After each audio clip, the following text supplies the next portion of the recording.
Mark సువార్త 16వ అధ్యాయము. Mark సువార్త 16వ అధ్యాయము 20వ వచనాన్ని నేను చదువుతాను. మార్కు సువార్త 16వ అధ్యాయం 20వ వచనం.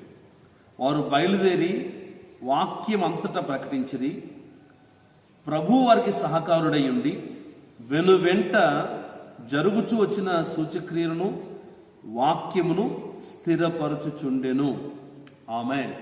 చిన్న ప్రార్థన మనం చేసుకుందాం. పరిశుద్ధుడు, ప్రేమ కలిగిన మా తండ్రి, కృపగలిగిన మా దేవుడా, ఈ యొక్క ఉదయకాల సమయంలో మమ్మల్ని మరొకసారి మీ చేతులకు అప్పగించుకుంటూ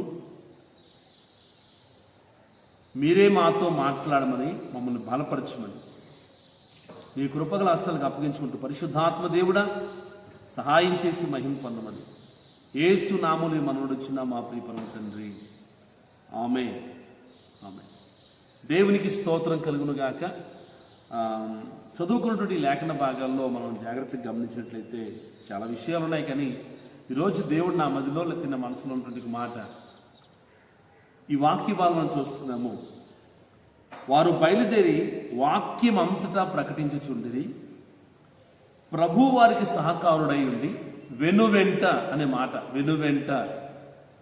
దేవుడు ఆది అపోస్తులకి దేవుడిచ్చినటువంటి కృప, లేకపోతే ఆనాటి సంఘ సేవకులు, సంఘ దైవజనులు, అభిషక్తులు మనం చూస్తున్నాం కదా. ప్రభు చెప్పినట్లుగా వారు బయలుదేరి సువార్త ప్రకటించడానికి వెళ్తున్నప్పుడు, సువార్త ప్రకటిస్తున్నప్పుడు దేవుడు వెనువెంట వారితో ఉన్నారంటండి. స్తోత్రం కలుగును గాక. దేవుడు వారితో ఉండి, దేవుడు వారి పక్షంగా ఉండి, వారు మాట్లాడే ప్రతి మాట వాక్య పరిచర్య, ఆ మాటలు దేవుడు స్థిరపరుస్తూ, దేవుడు వాటిని ఆశీర్వదిస్తూ, వెనువెంట ఆయన అనేక కార్యాలు, సూచక్రియలు కానీ, అద్భుతాలు కానీ, మహత్కార్యాలు కానీ, ఎన్నో కార్యాలు ప్రభు చేశారు. వారు సేవా పరిచర్య జరుగుతున్నప్పుడు ఒకరోజు పేతురు, యోహాను ఇద్దరు కూడా శృంగారం అనే దేవాలని మెట్లెక్కి వెళ్తున్నప్పుడు పుట్టుకుంటువాడు భిక్షాటన చేయడం, వెంటనే ప్రభు అక్కడ కార్యం చేయడం, అతడు లేచి గంతులు వేసుకుంటూ ఎన్నడూ వెళ్ళండి ఆ శృంగారం అనే దేవాలయానికి వెళ్ళడం, ఇలాంటి కార్యాలు ఎన్నో కార్యాలు జరిగాయి. వారు ప్రార్థన చేసినప్పుడు, అంటే దేవుడు నాకు ఇచ్చిన ప్రత్యక్షత ఏంటంటే, వారు ప్రార్థన చేస్తే పరలోకమందున దేవుడు ఆమెన్ అన్నాడు. వారు స్వార్థ ప్రకటిస్తుంటే పేతురు గారు దేవుని ఆత్మచేత నింపబడి ఆయన స్వార్థ ప్రకటిస్తుంటే మొట్టమొదటి ఆ ప్రసంగంలో 3,000 మంది రక్షించబడ్డాం. ఇలా ఎన్నో అద్భుతాలు, ఆశ్చర్య కార్యాలు, సూచక్రియలు, ఎన్నో ఘనమైన కార్యాలు జరిగించారు. కారణం ఏంటి అని ఆలోచన చేస్తే, ఇదిగో ఈ వాక్యంలో చెప్పబడిన మాట, వెనువెంట దేవుడు వారితో ఉన్నాడు. వెనువెంట వారి పక్షంగా ప్రభు ఉన్నాడు. వారి ప్రార్థన దేవుడు ఆలకిస్తున్నాడు. వారితో దేవుడు ఉన్నాడు. కాబట్టి అనేకమైన కార్యాలు జరుగుతున్నాయి. ఈ రోజున దైవ సేవకులుగా, దేవుని బిడ్డలుగా మనం చేస్తున్నటువంటి పరిచర్య, లేకపోతే మన యొక్క ఆధ్యాత్మిక జీవితంలో, సేవా క్షేత్రంలో చేస్తున్నటువంటి కార్యక్రమాల విషయాల్లో కాస్తంత మనం ఆలోచన చేస్తే, దేవుడు మన జీవితంలో ఇలాంటి కార్యాలు చేస్తున్నారా, ఇలాంటి అద్భుతాలు జరుగుతున్నాయా, దైవ చిత్తానుసారంగా ఒకవేళ జరగట్లేదంటే ఎందుకు అలాగ జరగట్లేదు, ఎందుకు దేవుని కార్యాలు జరగట్లేదు అని మనం ఆలోచించవలసిన అవసరం చాలా ఉంది దేవుని బిడ్డ. కాబట్టి ఎందుకు జరగట్లేదు అంటే ప్రభు చిత్త ప్రకారంగా మనం చేయట్లేదు సేవ. ఆయన కోరుకున్నట్లుగా దేవుడు మనకు అప్పగించిన పని ఒకవేళ ఆయన చిత్తానుసారంగా, ఆయన ఇష్టానుసారంగా మనం చేయలేకపోతున్నామా, ఒకసారి మనం ఆలోచించుకోవాల్సిన అవసరం ఉంది బిడ్డ. ఏదో గాలి కొట్టుకున్నట్లుగా అటు వెళ్తే అటు, ఇటు వెళ్తే ఇటు అన్నట్లుగా ఉండకుండా మన సేవలు స్థిరపరచబడాలి. మనం ఒక రోజున ప్రభు ఎదుట మనకు అప్పగించిన పరిచయను ప్రభు ఎదుట మనం నిలబెట్టాలి. దేవుడు మనకిచ్చిన జ్ఞానం, దేవుడు మనకిచ్చినటువంటి అభిషేకం, దేవుడు మనకిచ్చిన ప్రత్యక్షతలు, దేవుడు మనకిచ్చిన కృపను, దేవుడు మనకిచ్చినటువంటి ఆ యొక్క విధానాల్లో మనం ఉంటూ మరింత ప్రార్థనాపూర్వకంగా, దైవ చిత్తానుసారంగా, దైవ ఆలోచన ప్రకారంగా, దైవ ఉద్దేశ ప్రకారంగా మనం ముందుకు వెళ్తే నిశ్చయముగా దేవుడు మనతో ఉండి వెంట తన కార్యాలు దేవుడు చేస్తూ ఉంటాడు. స్తోత్రం కలుగును గాక. దీని విషయంలో నేను ఇద్దరిని పాత నిబంధనలో ఒకరిని, క్రొత్త నిబంధనలో ఒకరిని మీ ముందు పెట్టాలని ఆశపడుతున్నాను. కాబట్టి మనం జాగ్రత్తగా గమనించినట్లయితే దైవజనుడి మోషే గారు దేవుని సేవా పరిచర్య కొరకు దేవుడు మోషేని పిలుచుకున్నారు. కొండ మీదకి దేవుడు ఆకర్షించుకుని, దేవుడు పిలుచుకుని, దేవుడు అక్కడ మాట్లాడుతున్నటువంటి సందర్భం మనం చూసినట్లయితే నిర్గమకాండం 3వ అధ్యాయం 10వ వచనంలో మనం చూసినట్లయితే ఒక మాట అక్కడ ఉండొచ్చు. చూడండి ఒకసారి. నిర్గమకాండము 3వ అధ్యాయము 10వ వచనం. కాగా రమ్ము, నిన్ను ఫరో యొద్దకు పంపెదను, ఇశ్రాయేలీయులైన నా ప్రజలను నీవు ఐగుప్తులో నుండి తోడుకుని పోవలెను. కాబట్టి ఇక్కడ మనం చూస్తున్నాము దేవుని వాక్యములో జాగ్రత్తగా మనం గమనించినట్లయితే దేవుడు మోషేని పిలుచుకుని, ఆకర్షించుకుని, తన ఎదుగు పిలుచుకుని తనతో అంటున్నాడు, ఇదిగో నువ్వు వెళ్ళు, నేను నిన్ను పిలుచుకున్నాను కాబట్టి నువ్వు వెళ్ళి నా ప్రజల్ని ఆ ఐగుప్తు నుంచి, ఫరో చేతి నుంచి విడిపించి కనాన దేశం నడిపించాలని నేను నీకు తోడై ఉంటాను, నేను నీకు తోడుగా నీతో ఉంటాను, ఇదిగో నీ ద్వారా నేను అనేక కార్యాలు చేస్తానని ప్రభువు మోషేని బలపరిచినప్పుడు మోషే వెళ్ళి మాట్లాడిన సందర్భాలు, ఎదురైన కొన్ని పరిస్థితులను బట్టి మరలా 6వ అధ్యాయంలో 6వ అధ్యాయం వచ్చినోడికి మోషేతో దేవుడు మాట్లాడిన సందర్భాలు మనం చూస్తున్నాం. మోషే కూడా దేవుడితో మాట్లాడుతుంటాడు. అతను ఎదురైన కొన్ని పరిస్థితులు బట్టి అటు ఇశ్రాయేలు అలాగే ఫరో కూడా వ్యతిరేకించి మాట్లాడిన పరిస్థితులను తట్టుకోలేక మరలా ప్రభు దగ్గరికి వెళ్ళి, ప్రభు నేను నోటి మాంద్యం గలవాడిని, నువ్వు పంపదలిస్తే ఇంకెవరినైనా పంపించు, దయచేసి నేను వెళ్ళనని 6వ అధ్యాయంలో దేవుడితో మాట్లాడుతుంటాడు. దేవుడు కూడా మోషేతో మాట్లాడిన సందర్భం మనం చూస్తుంటాం. ఇలాగూ మాట్లాడుతున్న ఈ సందర్భాల పరిస్థితుల మధ్యలో దేవుడు చాలా విషయాలు మాట్లాడుతుంటాడు. చివరికి 6వ అధ్యాయం చివరికి వచ్చినోడికి ఎన్ని చెప్పినా, ఎంతలాగా దేవుడు మాట్లాడినా చివరికి మోషే 6వ అధ్యాయం చివరి వచ్చినట్టాడు, ప్రభువా నేను నోటి మాంద్యము గలవాణ్ణి, నేను వెళ్ళను, దయచేసి ఎవరైనా పంపించమని చెప్పేసి ఆ మాటలు మాట్లాడుతున్నప్పుడు 7వ అధ్యాయం మొదటి వచనంలో ప్రభు అంటాడు, దేవుడు అంత అద్భుతమైన కార్యం అంటే నిజంగా ఒక సేవకుని దేవుడు ఏర్పాటు చేసుకుని, ఒక దైవ సేవకుని దేవుడు ఏర్పాటు చేసుకుని వారి ద్వారా దేవుడు దైవ సంకల్పాన్ని నెరవేర్చాలనే ఉద్దేశం, ప్రణాళిక మోషే ద్వారా మనం నేర్చుకోగలం. దేవుని బిడ్డలారా, సేవకులు అంటే మామూలు కాదు. సేవకులు అంటే ఒక అసాధారణ వ్యక్తులు. ఎందుకంటే సేవకుల ద్వారా దేవుడు తన ఉద్దేశాన్ని, తన ప్రణాళికను, తన సంకల్పాల్ని నెరవేర్చుకోవడానికి ఇష్టపడే దేవుడైన దేవునికి స్తోత్రం కలుగును గాక. అలాగే మోషే జీవితంలో కూడా, మోషే ద్వారా కూడా దేవుడు అంటాడు ఆ రోజున, ఇదిగో కాగా 7వ అధ్యాయం మొదటి వచనం, కాగా యెహోవా మోషేతో ఇట్లనెను, ఇదిగో నిన్ను ఫరోకు దేవునిగా నియమించితిని అని దేవుడు అంటాడు. నీ అన్నను నీకు ప్రవక్తగా నియమించినని ప్రభు అంటాడు. దేవునికి స్తోత్రం కలుగును గాక. కాబట్టి ఇక్కడ దేవుడు చెప్తున్నటువంటి చాలా విషయాలు మనం గమనించినట్లయితే దేవుని వాక్యం మనకు స్పష్టంగా అర్థమవుతుంది. దేవుడు మోషేని బలపరిచాడు. ఫరోకి దేవుడు మోషేని దేవుడినిగా దేవుడు నిలబెట్టాడు. కానీ అయినా మనం ఈ వాక్యాలు మనం చూసినట్లయితే ఈ నిర్గమకాండంలో ఆ యొక్క ఐగుప్తు దేశంలో ఫరోకు వ్యతిరేకంగా చేసినటువంటి అనేక కార్యాలు ఏది కూడా దైవ సంకల్పం లేకుండా, దైవ ఉద్దేశం లేకుండా చేయలేదు మోషే. దేవుడు చెప్పినట్టు మోషే చేయగలిగాడు కనుక ఆ ఫరోని ఎదిరించగలిగాడు. ఐగుప్తు దేశంలో బానిసలు తన ప్రజల్ని విడిపించి కనాను దేశంలో చేర్చడానికి తన వంతు ఆ యొక్క కార్యక్రమంలో నమ్మకంగా ముందుకు వెళ్ళడం మనం చూస్తున్నాం. ఈ ఉదయకాల సమయంలో దేవుని సేవకులుగా, దేవుని బిడ్డలుగా దేవుడు మనల్ని పిలుచుకున్నాడు. అయితే దేవుడు మనల్ని ఎంతగా ప్రత్యేకించుకున్నా, ఏ కృపించినా, ఒకవేళ ఫరో లాంటి వారికి దేవుడుగా మనల్ని దేవుడు నిలబెట్టిన అంత గొప్ప కృప దేవుడు మనకిచ్చిన, దేవుడు ఎన్ని ప్రత్యేకత మనకిచ్చిన, దేవుని సందులో దైవ చిత్త ప్రకారంగా, దైవ ఆలోచన ప్రకారంగా మనం ముందుకెళ్తే ఖచ్చితంగా దేవుడు వెనువెంట ఉంటాడు. అనేక కార్యాలు మనం చూస్తాం. అనేకులకు దేవుడు మనల్ని దీవెనకరంగా, అనేకులకు దేవుడు మనల్ని ఆశీర్వాదకరంగా ప్రభువు చేస్తాడు.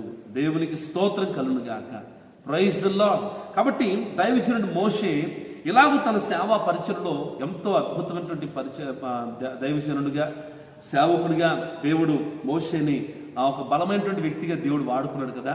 ఒక బలమైనటువంటి రీతిలో మరి నిజంగా మనం చూస్తున్నాం కదా, 6 లక్షల కాల్బలాన్ని నడిపించినటువంటి గొప్ప దైవజనుడు మోషే. ఎన్నో అద్భుతాలు, ఎన్నో ఆశ్చర్య కార్యాలు. చివరికి ప్రత్యక్ష గుడారం కట్టే విషయంలో కూడా మనం చూస్తాం. నిర్గమకాండం చివరధ్యాయం మనం చూస్తాం కదా, ఆయన చెప్పినట్లుగా, యెహోవా సెలవిచ్చినట్లుగా మోసే చేసిన మాట మనం చూస్తున్నాం. ఈ రోజున మనం చేస్తున్న సేవ దైవ చిత్తానుసారంగా మనం చేయగలుగుతున్నామా? దేవుని నియమాల్లో మనం చేయగలుగుతున్నామా? దేవుని నిబంధనలో మనం చేయగలుగుతున్నామా? దేవుడిచ్చిన ఆ దర్శనాన్ని కోల్పోకుండా, దేవుడిచ్చినటువంటి ఆ కృపను కోల్పోకుండా, మొదట్లో మనకు దేవుడిచ్చిన ఆ ప్రత్యక్షత, సేవ గురించి దేవుడిచ్చిన ఆ దర్శనం, సేవ గురించి దేవుడు మనకు ఇచ్చిన ప్రత్యక్షతల ప్రకారంగా మనం ముందుకు వెళ్ళగలుగుతున్నామా? ఒకసారి మనం పరిశీలన చేసుకోవాల్సిన, ఒకసారి మనం పరీక్షించుకోవాల్సిన అవసరం ఉంది. దేవుని సందులో దేవుడు ఆయన అంటున్నాడు, వెను వెంట ఉండి, ఇదిగో మోషే జీవితంలో ఎన్నో అద్భుతాలు దేవుడు చేశాడు.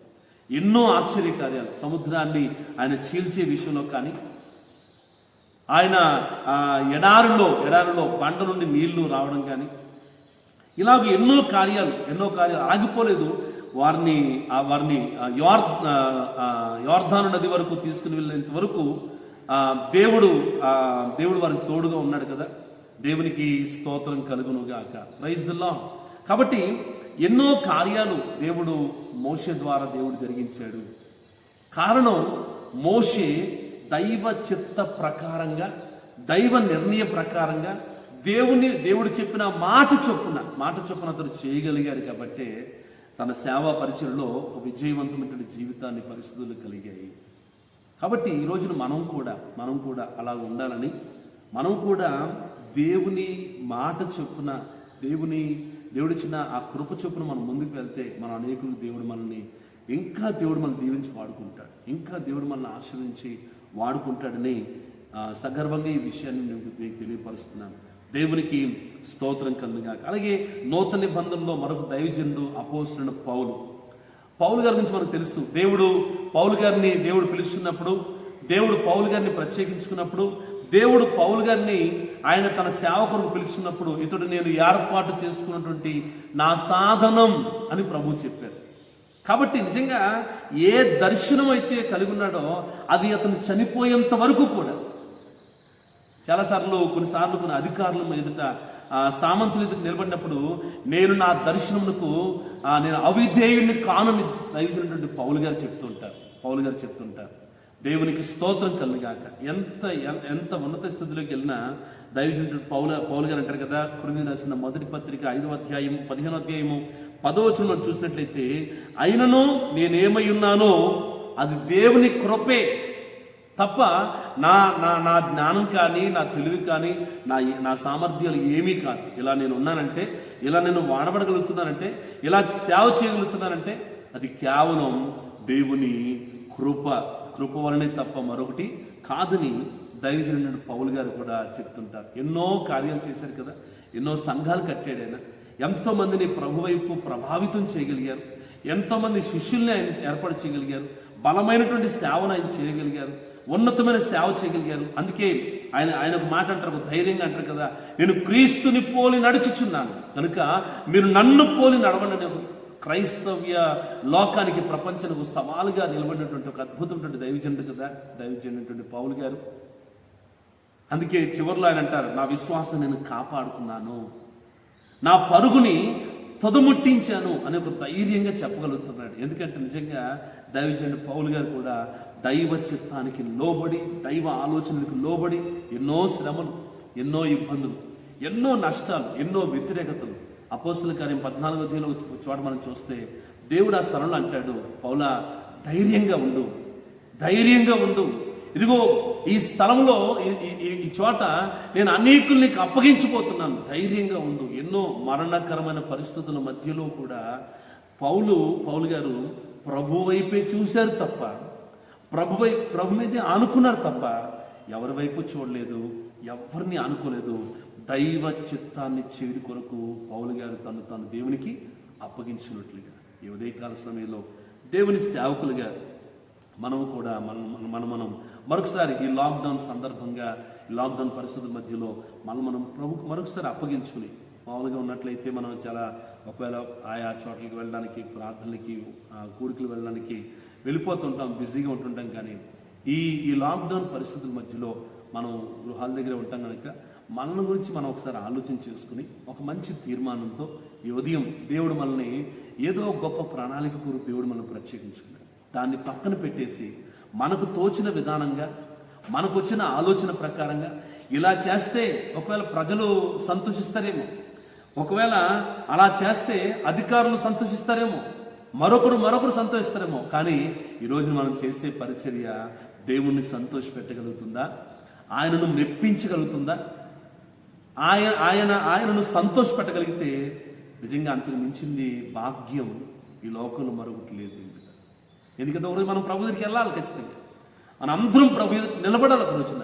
ఆ రోజున ప్రభు మనల్ని అడిగినప్పుడు మనం నమ్మకంగా చేసిన పన్ను బట్టి ఆయన ఒక మాట అంటారు, బలా నమ్మకమైన మంచి దాసుడా. ఈ ఉదయం నా తోటి సేవకులందరికీ నా హృదయపూర్వక వందనాలు తెలియపరుచుకుంటూ మనందరూ అలా ఉండాలని నా ఆశ.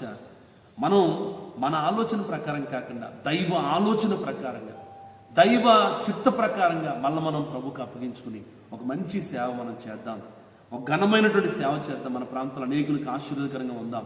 ఇదిగో దైవజనుడు మోషే ఆనాటి ప్రజలకు ఒక ఆశీర్వాదకరంగా ఉన్నాడు దేవుడు. దైవజనుడు మోషే, పౌలు గారు ఆ తరంలో వారందరికీ ఎంతో ఆశీర్వాదకరంగా ఒక రోల్ మోడల్గా ఉన్నాడు. అలా మనం ఉండాలని మనం ప్రభుకు అప్పగించుకుని ఈ ఉదయం ఇదిగో ప్రభు వారికి సహకారుడై వారితో ఉండి వెనువెంట ఆయన అనేక కార్యాలు చేస్తున్నారు. ఆది అపోస్తుల కాలం మనం చూస్తే ఎన్నో కార్యాలు చేసుకుంటూ వచ్చారు. ఎన్నో అద్భుతాలు, ఎన్నో ఆశ్చర్య కార్యాలు ప్రభు చేశారు. అలాగూ ఈ ఉదయకాల సమయంలో ప్రభుకు మనం అప్పగించుకుని దేవుని సందులో దేవుడు వెంట మనతో ఉండి మనం చేసే మనం మాట్లాడే ప్రతి మాట ఆయన ఆమెను అన్నట్లుగా ఉండనట్లుగా, మనం చేసే ప్రతి ప్రార్థన పరలోక తండ్రి ఆమెన్నట్లుగా మనకు సహకారుడై ఉండి దేవుడు గొప్ప కార్యాలు, ఎంతకంటే ఘనమైన కార్యాలు మనం చూసి ప్రభువుని మహిమపరచినట్లుగా, ప్రభు సందులో మనం ఉండునట్లుగా, ఆయన సందులో ఒక నమ్మకమైన సేవకులుగా ఉండునట్లుగా, లోకం దృష్టిలో కాదు ప్రభు దృష్టిలో యోగ్యమైన వారిగా మనం కనపరుచుకున్నట్లుగా అలాగ నమ్మకంగా ఉండాలని దేవుని సందులో ఈ విషయాన్ని మీకు తెలియపరుస్తున్నాను. దేవునికి స్తోత్రం. ప్రవక్తలు మనం చూస్తాం కదా, వాళ్ళు ఎప్పుడు మనుషులు మెప్పించేవారు కాదు. ప్రవక్తలు ఎప్పుడు కూడా రాజులు మెప్పించేవారు కాదు. దేవుడు చెప్పిన మాట చెప్పినట్టు చెప్పేవారు. దాని విషయంలో ఎన్నో ఇబ్బందులు ఎదుర్కొన్నారు. కొంతమంది చనిపోయిన సందర్భాలు మనం చూస్తుంటాం పరిశుద్ధ గ్రంథంలో. కానీ ఎక్కడ దైవ చిత్తానికి మాత్రం వారు అవిధేయులు లేకుండా నమ్మకంగా ఉన్నారు. అందుకే దేవుడు వారిని బహుగా ఉన్నతమైన స్థితిలో వారిని పెట్టడం. అలాంటి వారిలో ఎలీషా, ఇలాగూ దైవజనుడు ఇర్మియా, యెషయా, ఇలాగూ హెచ్కేలు, ఎంతోమంది దైవ సేవకులు, నిజంగా ప్రవక్తలు దేవుని కొరకు కట్టుబడి నిలబడగలిగారు. రోజున మనం కూడా దేవుడు మనల్ని పిలుచుకున్నాడు. ఒక ఉన్నతమైన పిలుపు కొరకు మనల్ని పిలుచుకున్నాడు. ఒక ఉన్నతమైన ఉద్దేశంతో దేవుడు మనల్ని పిలుచుకున్నాడు. ఆయన సంకల్పం మన ద్వారా నెరవేర్చబడాలని, ఆయన ఉద్దేశాలు, ఆయన ప్రణాళికలు మన ద్వారా నెరవేర్చబడాలని దేవుడు మనల్ని ఇలా ప్రత్యేకించుకున్నాడు. కనుక మనం దేవునికి అప్పగించుకుని నమ్మకంగా దేవుని సందులో ఉండి ప్రభు కృపలో మనం ముందుకు సాగుతూ దేవుడు ఇచ్చినటువంటి దేవుని మాట చొప్పున, దేవుని ఉద్దేశ ప్రకారంగా, దేవుని సంకల్పం ప్రకారంగా ప్రభుకు మనం అప్పగించుకుని ప్రభు సందులో ముందుకు సాగుదాం. అలాంటి కృప, అలాంటి ప్రత్యేకత దేవుడు మనకి ఇచ్చి దీవించి నడిపించునుగాక. ఆమేన్. ఆమేన్. Praise the lord.